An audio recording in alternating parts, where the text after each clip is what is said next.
وہ اسے تائشہ سے معافی مانگنے پر مجبور کیوں کیا؟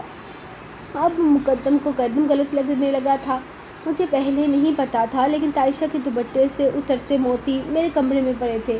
تب مجھے احساس ہوا کہ مجھے دھڑکن کو نہیں ڈانٹنا چاہیے تھا۔ رات کو وہ میرے کمرے میں چائے دینے آئی تو میرا ارادہ اس سے بات کلیئر کرنے کا تھا، لیکن وہ آگے سے نخرے دکھا رہی تھی اور پھر اس کے ہاتھ میں وہ موتی لگ گئے، جسے اٹھا کر وہ تائشہ کے سر پر جا پہنچی اور اس سے اچھی خاصی بدتمیزی کر ڈالی۔ جو بھی تھا، تائشہ عمر میں اس سے بڑی ہے اور اس کا مقام وہی ہے جو ایک گھر کی بڑی بیٹی کا ہوتا ہے۔ دھڑکن کی بدتمیزی پر مجھے غصہ آ گیا تھا، اسی لیے میں نے اسے ڈانٹ کر معافی مانگنے کے لیے کہا، تو بتاؤ مقدم سائیں، اگر دادا سائیں سے کوئی غلطی ہو جائے تو کیا ہم ان سے بدتمیزی کریں گے؟ ان سے نہیں نا؟ دھڑکن کو یہ بات سمجھ لینی چاہیے، آگے اس طرح کے اور حالات آئیں گے، اور اگر معافی نہیں منگواتا تو بات آگے بڑھ جاتی، بھرم میں چلی جاتی۔ دادا سائیں زمین کی وجہ سے پہلے ہی بہت پریشان رہنے لگے ہیں۔ میں نہیں چاہتا تھا کہ گھر میں ہونے والے چھوٹے چھوٹے مسائل کی وجہ سے دادا جان کی طبیعت مزید خراب ہو۔ چاہے دھڑکن صحیح تھی، لیکن بدتمیزی تو بدتمیزی ہوتی ہے، اور میں نہیں چاہتا تھا کہ میری بیوی کو کوئی بدتمیز کہے۔ واہ قدم سائیں، یعنی کہ آپ کو دھڑکن کی بدتمیزی پر غصہ آیا اور تائشہ کی گھٹیا حرکت پر غصہ نہیں آیا؟ آج پہلی بار اسے قدم غلط لگا تھا۔ اس کا دل تو چاہا کہ وہ شادی پر کی جانے والی تائشہ کی حرکت بھی اس کے سامنے کھول دے۔ تائشہ میری کیا لگتی ہے جو میں اس پر غصہ کروں گا؟ کیا حق ہے میرا اس پر جو میں اسے صحیح غلط کی پہچان بتاؤں؟ میری بیوی دھڑکن ہے مقدم سائیں، میں کسی باہر کی عورت پر اتنا حق نہیں رکھتا کہ میں اسے ڈانٹوں یا اس سے معافی مانگنے کے لیے کہوں۔ قدم نے ایک نظر اسے دیکھا، پھر سے گھور رہا تھا۔ بہت دیر ہو گئی مقدم سائیں، تمہیں اب نکلنا چاہیے، گڑیا انتظار کر رہی ہوگی۔ اس سے مل کر وہ کھیتوں کی طرف چلا گیا، جبکہ مقدم وہیں کھڑا سوچ رہا تھا، اس شخص کو سمجھنا کتنا مشکل ہے، بیچاری دھڑکن۔ یہ سفر حریہ کی زندگی کا سب سے خوبصورت ترین سفر ثابت ہوا تھا۔ وہ مقدم کے سنگ بہت خوش تھی۔ مقدم ہر تھوڑی دیر میں اسے کسی نہ کسی بات سے چھیڑتا۔ اس کا شرمایا روپ مقدم کو بہت پسند تھا۔ اس کا تو ہر روپ ہی مقدم کی جان تھا۔ اس کی ہر ادا مقدم کے لیے جان لیوا تھی۔ اس کی زندگی کا سب سے خوبصورت احساس یہ تھا کہ اس کی جان اس کے ساتھ ہے۔ گزرتے ہر ایک لمحے کے ساتھ حریہ اپنے رب کا شکر ادا کر رہی تھی۔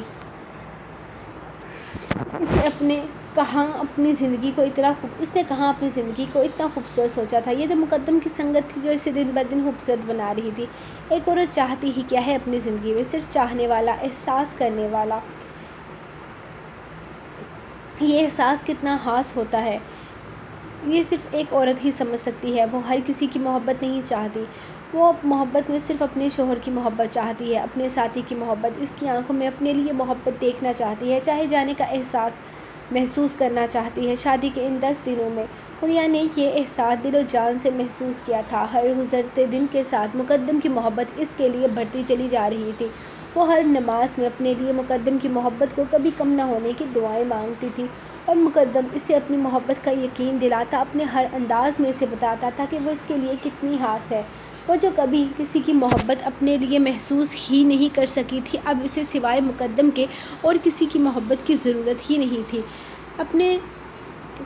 پہلے مقدم صرف اس سے محبت کرتا تھا، لیکن اب اس نے اس گھر میں اس کے لیے ایک مقام بنایا تھا۔ بے شک وہ لوگ اسے کبھی اہانہ شاہ کی بیٹی کے روپ میں قبول نہ کرتے، لیکن مقدم شاہ کی بیوی کے روپ میں قبول کرنے پر مجبور ہو چکے تھے۔ وہ اس گھر کی بیٹی نہ تھی، لیکن بہو تو تھی۔ بس یہی بات حریہ کو فرش سے عرش پر بٹھا گئی تھی۔ اب وہ بے مول نہیں تھی، بلکہ اس کے گھر میں سب سے لاڈلے بیٹے مقدم شاہ کی بیوی تھی، اس خاندان کی بہو تھی، اور یہ صرف اس کا مقام تھا جس پر کسی اور کا کوئی حق نہیں تھا۔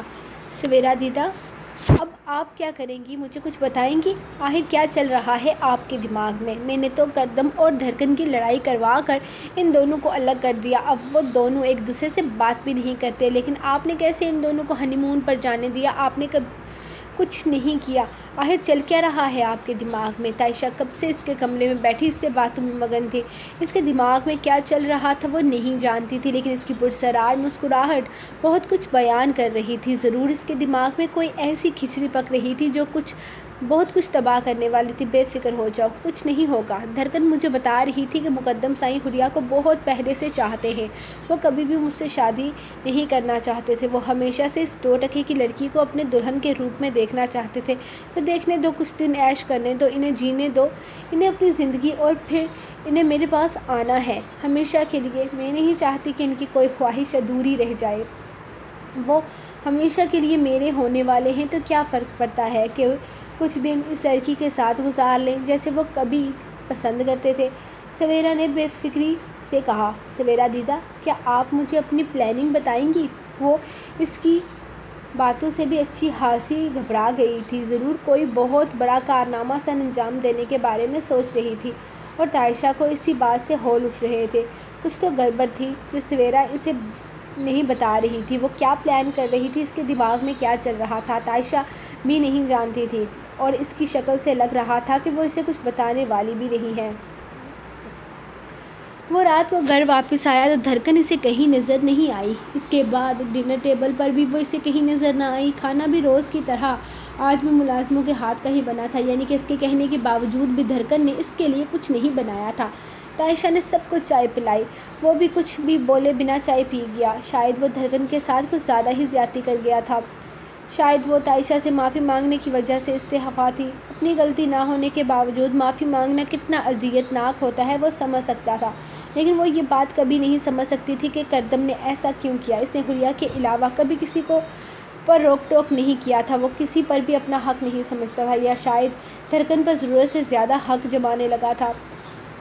کھانا کھا کے وہ روم میں آ گیا اور یہی سب سوچنے لگا۔ اس کی ماں کہا کرتی تھی، اپنے سے بڑے انسان سے کبھی بدتمیزی مت کرنا، یہ تمہاری تربیت کو 2 کوڑی کا کر دے گی۔ شاید وہ یہی بات دھڑکن کو سمجھانا چاہتا تھا۔ وہ اس کے علاوہ بھی دھڑکن کو بہت ساری باتیں سمجھانا چاہتا تھا۔ وہ اسے اپنی مکمل بیوی کے روپ میں دیکھنا چاہتا تھا۔ وہ جانتا تھا دھڑکن ان میچیور ہے، لیکن کل کو اسے یہ گاؤں سنبھالنا تھا، اسے سرپنچ بننا تھا، تو دھڑکن پر بھی نہ جانے کتنی ذمہ داریاں تھیں جو وقت رہتے اسے سمجھنی اور سیکھنی تھی، لیکن شاید وہ اس سے کچھ زیادہ ہی امیدیں لگا بیٹھا تھا۔ مقدم ہوٹل چیکنگ کروا کر واپس آیا تو حریہ گہری نیند سو رہی تھی، شاید سفر سے بہت زیادہ تھک گئی تھی۔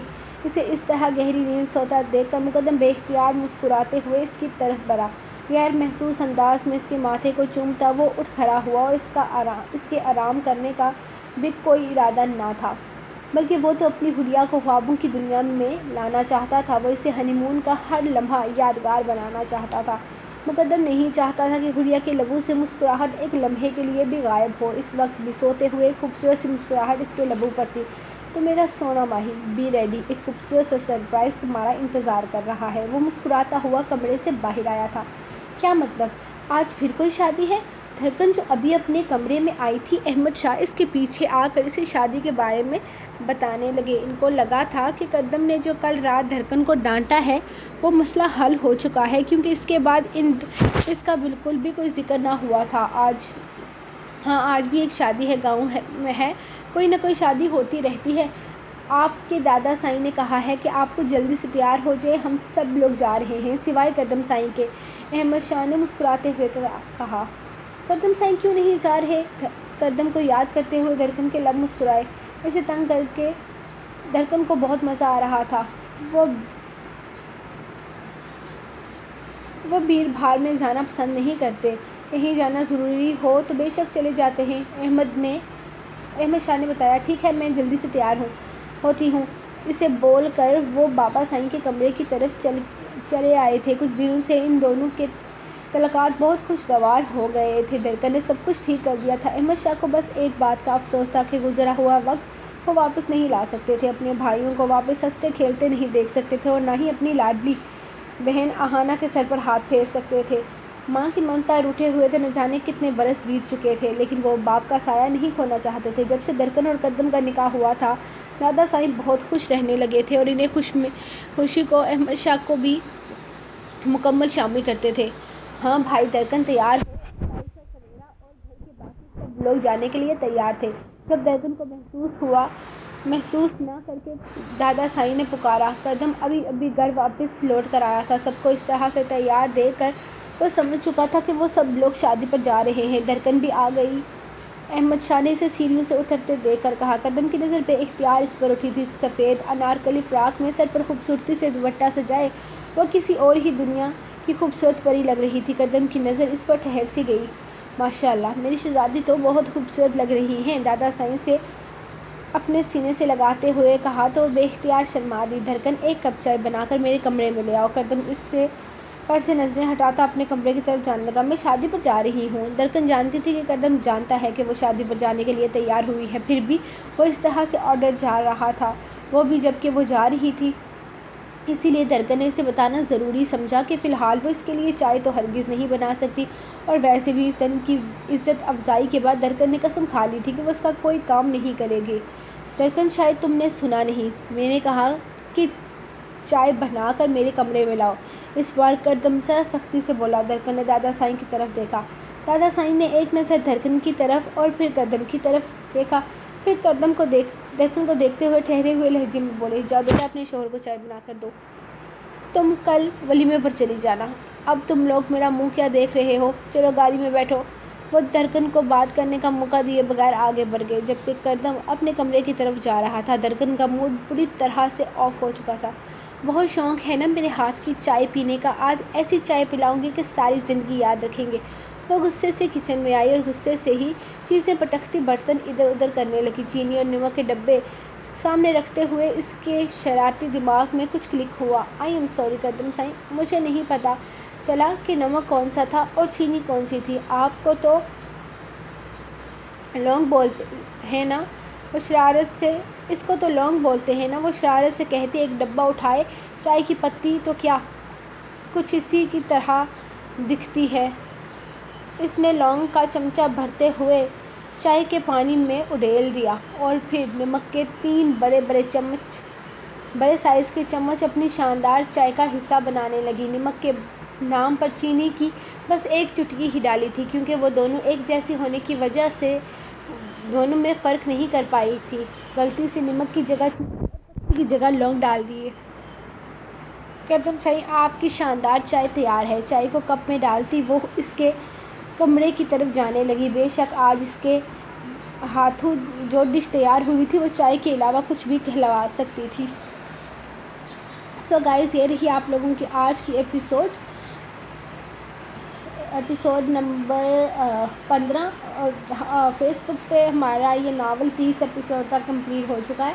جو لوگ فیس بک پر اس کو پڑھنا چاہتے ہیں تو لنک آپ کو عریشہ پیج کی پن پوسٹ پر مل جائے گا۔ میرے خیال میں ناول نمبر 19 ہے، وہاں پر آپ دیکھ کر اس کو ریڈ کر سکتے ہیں، ریٹن میں بھی اور PDF میں بھی آپ کو کسی بھی ویب پر مل جائے گا۔ تو ملیں گے ہم نیکسٹ ایپیسوڈ میں، تب تک لیے اپنی رائٹ کو دے اجازت، دعاؤں میں یاد رکھیں۔ اللہ حافظ۔